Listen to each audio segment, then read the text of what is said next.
Bienvenue dans le podcast Trends Bourse, avec un regard sur l'actualité économique et vos investissements par Gaël Poncelet, journaliste chez Canal Z, et Guy Legrand, journaliste chez Trends Tendance. Ce podcast vous est présenté avec le précieux soutien de KeyTrade Bank, le leader incontesté du marché du trading en ligne en Belgique.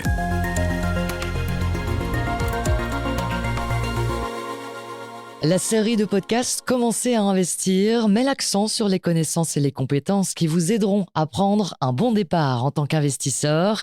Chaque semaine, le journaliste Guy Legrand répond à mes questions et partage avec vous ses trucs et astuces pour placer au mieux votre argent et être au courant des dernières tendances boursières.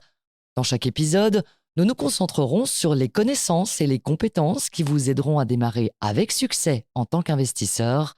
Nous aborderons des sujets tels que la reconnaissance des cycles boursiers, la construction d'un portefeuille d'investissement et le rôle des différents types d'actions, métaux précieux ou encore crypto-monnaies. Dans cet épisode, les valeurs cycliques, la croissance et les biotechnologies.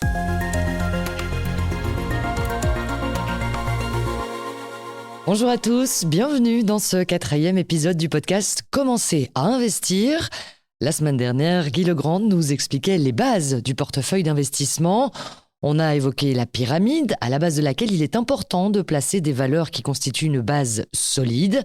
Maintenant que c'est fait, il est temps de construire sur ces fondations. Bonjour Guy Legrand. Bonjour Gaël. Alors justement, quel est le rôle de ce sommet de la pyramide et finalement, quelle part représente-t-il dans notre portefeuille ? Mais le sommet représentera une part, disons, assez variable suivant l'investisseur en question. Est-il très expérimenté ou pas ? Pour rappel, la base vise à avoir des valeurs assez défensives, donc pas trop de surprises, peut-être pas trop de bonnes surprises, mais pas trop de mauvaises surprises. Surtout, c'est ça le but évidemment, des géants stables, des secteurs défensifs comme la santé, etc. Aux investisseurs débutants qui ne sentent pas encore la bourse, on recommandera sans doute que ces valeurs stables, cette base de portefeuille, en représente 70 à 80% par exemple, en devenant plus expérimenté, plus à l'aise avec des valeurs plus cycliques, plus spéculatives, etc. On pourra diminuer cette base et augmenter donc la part des valeurs beaucoup moins stables, moins défensives. Le but est évidemment de mettre un peu de piment dans son portefeuille. Parce que la stabilité, c'est bien, mais enfin bon, certains diront, tant qu'à faire, pourquoi ne pas acheter alors des obligations ? Sauf que ces actions-ci ont fait beaucoup mieux que les obligations, hein, soyons clairs. Mais bref, un peu de piment, ça signifie quand même espérer avoir en portefeuille une valeur dont le cours va vraiment monter très fort pour en augmenter le return. Alors, moi je dis return, permettez-moi, ce qui ressemblera à un petit billet d'humeur, mais en littérature financière, il y a deux notions de base, évidemment, qui est d'une part le rendement et de l'autre, traditionnellement, le return. Le rendement, c'est au fond le revenu que l'on obtient tous les ans par rapport à la valeur du capital. C'est le dividende que l'on perçoit par rapport au cours de l'action. C'est le coupon que l'on perçoit par rapport au cours de l'obligation. 3%, 5%, voire davantage. Revenu annuel par rapport à la valeur du capital. Oui, mais en fait, un investisseur compte là-dessus. Et on a dit récemment que le dividende est très important, même pour les actions. Il est supérieur à l'évolution du cours de bourse, au niveau du revenu total. Mais le revenu total, c'est donc ce dividende ou ce coupon, plus ou moins l'évolution du cours. Ça s'appelle donc le return en principe. Alors, ces derniers temps, je ne sais pas si c'est pour ne pas vouloir utiliser un mot en anglais, mais on dit souvent le rendement pour ça aussi. Certains disent le rendement total, d'autres disent le rendement tout court. J'avoue personnellement que je ne vois pas l'intérêt, et c'est un minimum que l'on puisse dire, d'employer le même mot dans deux sens différents. Il me semble quand même plus clair d'utiliser un autre mot dans un autre sens. Donc, rendement d'une part et return de l'autre, ce sera mon vocabulaire. Donc, le but est d'augmenter le return avec des actions qui sont susceptibles de temps en temps de connaître une belle évolution du cours, d'exploser, pourquoi pas. Alors justement, ces évolutions de cours, il faut pouvoir un petit peu les anticiper. On a déjà eu l'occasion d'en parler, mais c'est important d'y revenir, surtout sur cette surface de notre pyramide. L'investissement demande un peu plus d'efforts, de pratique que simplement l'épargne. Et donc, on doit consacrer du temps à s'informer et se documenter. Et oui, absolument. Et c'est déjà vrai, bien sûr, pour les valeurs de base, mais c'est vrai surtout pour ces valeurs plus cycliques, plus volatiles, etc. Parce que quand une action affiche des évolutions de cours en forme de montagne russe parce que les bénéfices affichent la même évolution, il est évident qu'elles sont beaucoup plus difficiles à appréhender que Nestlé ou que LVMH, par exemple. Donc, il faut quand même bien se rendre compte de ce qu'est un cycle économique, de se documenter pour savoir où on en est et de voir dans quelle mesure ces actions vont anticiper, parce que la bourse anticipe, oui, mais elle anticipe de combien? Donc là, il y a toute une étude à faire. En effet, ici, ça s'impose véritablement quand on sort des valeurs de base. Alors, on parle du cycle, et justement, parmi le type d'actions qu'on peut placer au sommet de notre pyramide, il y a ce qu'on appelle les actions cycliques. Qu'est-ce que c'est? Mais les actions cycliques sont vraiment des actions et donc des entreprises très sensibles au cycle économique. Deux grands exemples, c'est la sidérurgie ainsi aussi que les constructeurs automobiles. Ces entreprises peuvent afficher des bénéfices plantureux quand la conjoncture est bonne et par contre des bénéfices misérables, voire de très grosses pertes quand la conjoncture est mauvaise. Et du coup, le cours s'en ressent forcément. Alors, je vais prendre un exemple exemplaire, c'est merveilleux, n'est-ce pas? C'est ArcelorMittal, qui est le géant numéro 1 mondial de l'acier. Il a rassemblé d'ailleurs à peu près toutes les entreprises européennes, hein. Mittal, la famille indienne Mittal, a acheté Arcelor en 2001, qui était le résultat des fusions de l'Arbet à Luxembourg, d'Usinor en France, qui avait racheté Cockerill-Sambre, qui avait rassemblé lui-même déjà tous les sidérurgistes belges. Bon, voilà, numéro 1 mondial, mais un cours extrêmement fluctuant. Bon, je donne quelques cours ici quelques exemples pour fixer les idées. Le cours d'ArcelorMittal était de 37 € début 2012. 4 ans plus tard, 6 €, moins d'un sixième. 2 ans plus tard, 30 € fois 5. 2 ans plus tard, 8 €, un gros quart. Et ensuite, fois 4 en 2022, 32 €. Il faut, pour être complet, dire que l'on vient de 150 € en mai 2008. Donc voilà une action absolument fantasque qui peut rapporter gros et puis qui peut coûter très cher aussi. Les actions cycliques sont des actions dangereuses, osons le dire. Il faut évidemment attraper le bon moment et comme on en discutait tout à l'heure, ne pas investir à contre-temps. À contre-temps, c'est une catastrophe. Alors, autre type d'actions qui peuvent entrer en ligne de compte, c'est celui des actions dites de croissance. Oui, alors le mot le dit lui-même, l'action de croissance est l'action donc d'une entreprise qui est en phase de développement, dont le chiffre d'affaires augmente régulièrement et fortement, surtout, dont le bénéfice suit en principe, peut-être pas au début. Le secteur de croissance, aujourd'hui, on dirait l'intelligence artificielle, ça a été Internet aussi, c'est la technologie de manière assez globale. Ça peut être les biotech aussi, on y reviendra. Alors, action de croissance, c'est aussi un cas un peu particulier dans la mesure où, dès l'instant où vous espérez une explosion de ces entreprises, une marge des affaires flamboyante, des bénéfices qui vont fortement augmenter et donc des cours de bourse qui vont grimper, au départ, vous vous dites, elles ne gagnent pas encore beaucoup d'argent, elles ne distribuent pas de dividendes, ce n'est pas grave. Donc, ces actions, au départ, en tout cas, quand elles sont mûres, comme c'est le cas des grosses techno américaines aujourd'hui, c'est un peu différent. Mais au départ, en tout cas, on se fiche complètement du dividende et donc du rapport et même du bénéfice qui est encore faible. Donc, le rapport cours-bénéfice, qui est une donnée de base en bourse, ici, ne joue pas beaucoup de rôle. C'est très cher, oui, c'est très cher, mais c'est normal, vu que la croissance est phénoménale. Donc, il est normal, ou du moins l'espère-t-on, de payer 30 fois le bénéfice puisque ce bénéfice explose.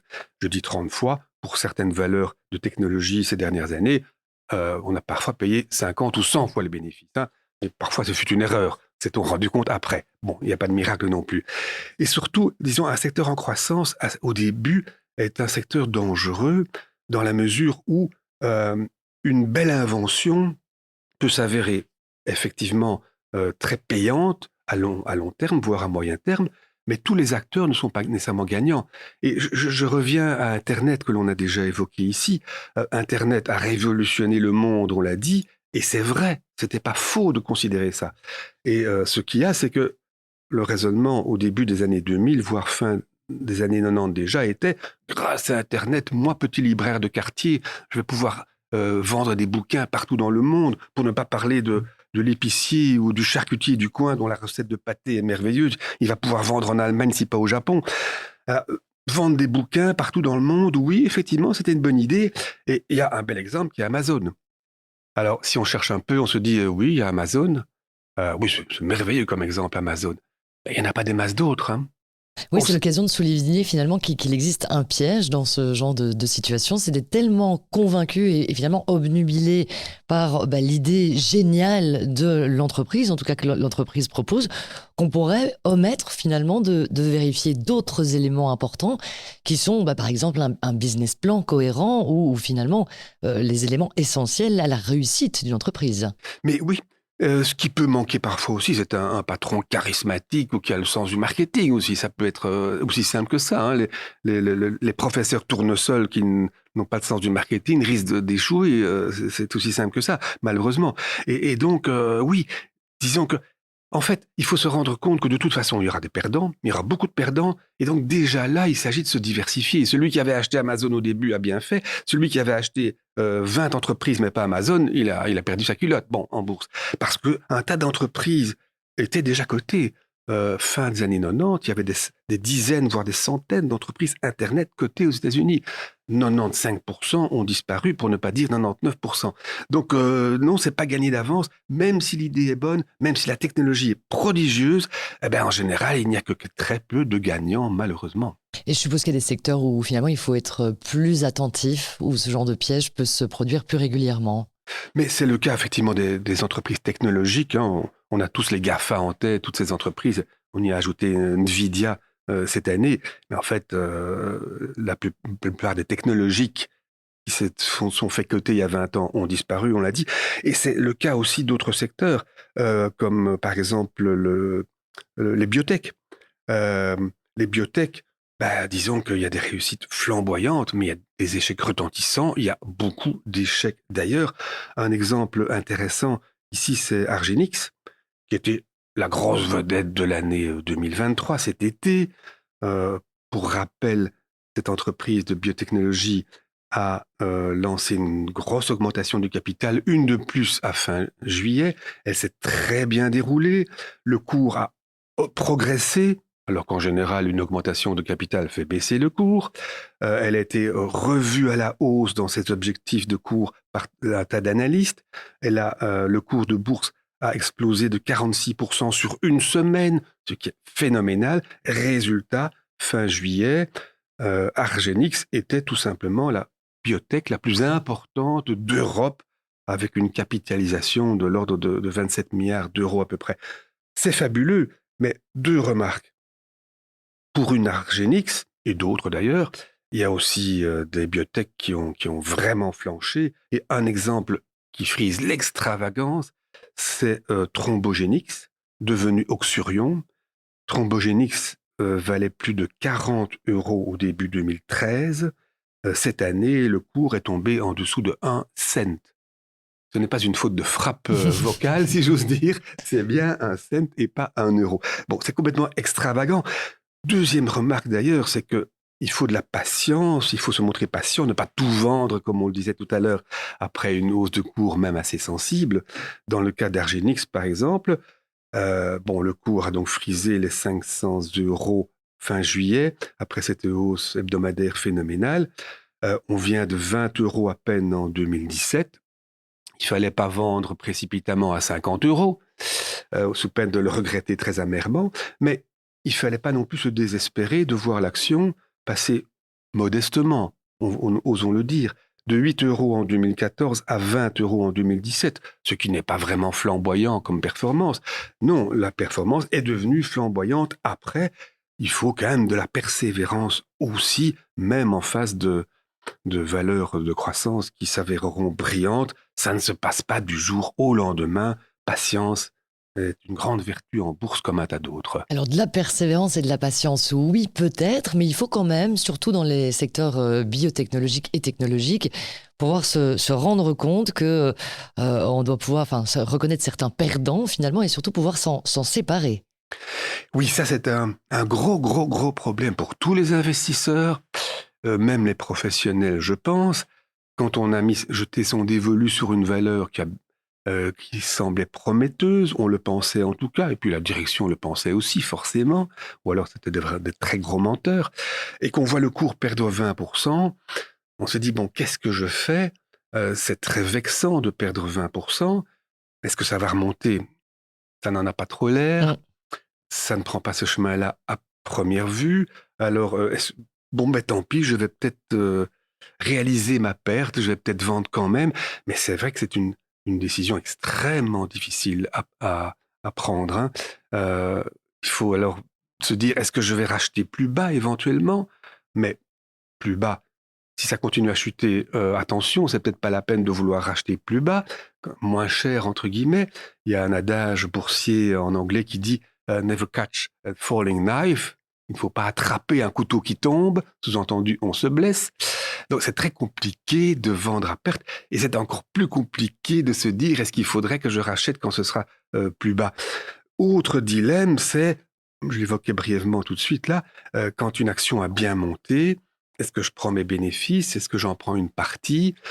On conseille parfois, c'est très prudent comme conseil, de vendre par exemple la moitié quand l'action a doublé.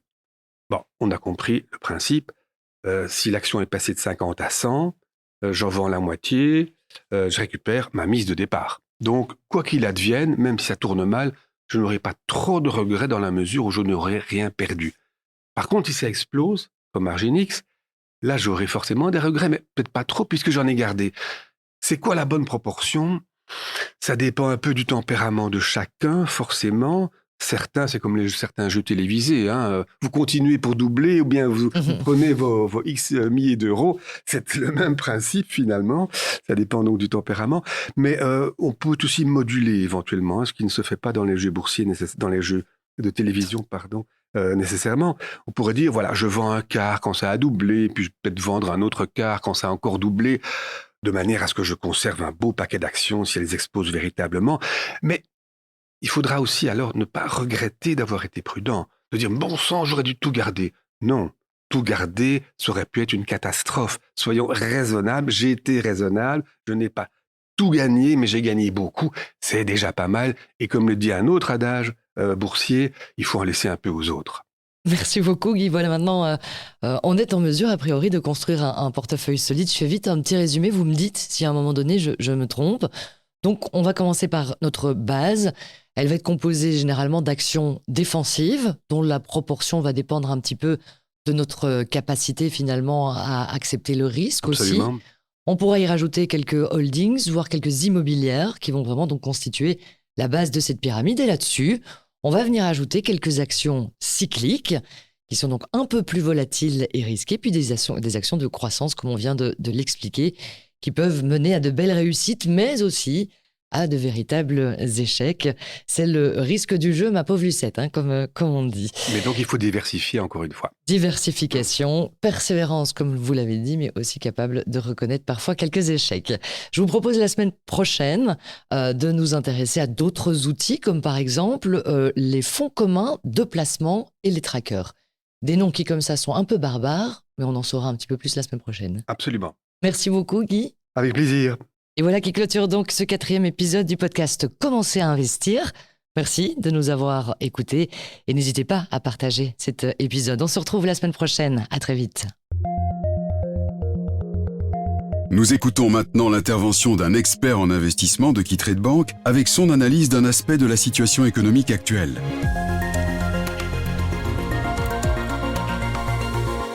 Bonjour et bienvenue à tous dans notre podcast Trend Tendance hebdomadaire. Dans le podcast d'aujourd'hui, nous allons une fois de plus approfondir l'actualité en abordant la question sur la volatilité. Comme nous l'avons mentionné dans le précédent podcast, la volatilité des marchés financiers sur le plan international est un peu plus élevée en ce moment que par le passé. Cette hausse est principalement due aux effets saisonniers et une période moins importante pour le mois d'août à septembre. Le constat d'aujourd'hui est que les investisseurs expérimentés ont tendance à privilégier le marché boursier suisse, un marché des actions de qualité, solide et un peu moins sensible à une volatilité accrue ou des fluctuations extrêmes très souvent associées à des actions technologiques qui peuvent, comme vous le savez, fortement augmenter ou chuter. Parlons à présent du marché suisse représenté par l'indice SMI. Cet indice est composé de 20 sociétés. Les 3 plus grandes capitalisations du marché sont Nestlé, qui occupe la première place avec 18,07% de l'indice, suivi en seconde position par Novartis avec un poids de 17,3% et enfin Roche avec un poids de 15,57%. Ce trio représente près de 50% de l'indice boursier suisse. Qu'en est-il de la performance historique et est-ce payant de s'y positionner à long terme? Tout d'abord, il y a lieu de souligner que c'est un marché qui affiche un caractère un peu défensif et est composé principalement des sociétés pharmaceutiques et alimentaires. Pour être un peu plus didactique, nous allons effectuer une comparaison des rendements en euros avec d'une part le MSCI Europe et d'autre part le MSCI World.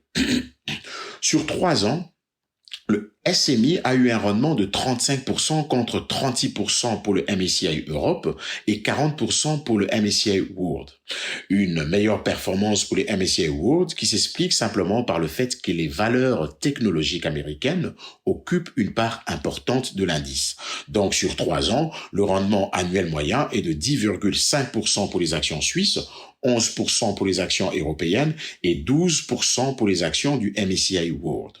Jetons un coup d'œil rapide sur les rendements sur 5 ans. On obtient là un rendement total cumulé pour le SMI d'environ 70% contre seulement 36% pour le MSCI Europe et 60% pour le MSCI World.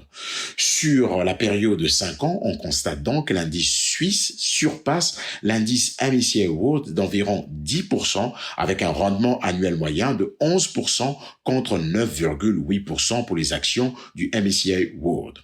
Enfin, analysons le rendement sur 10 ans.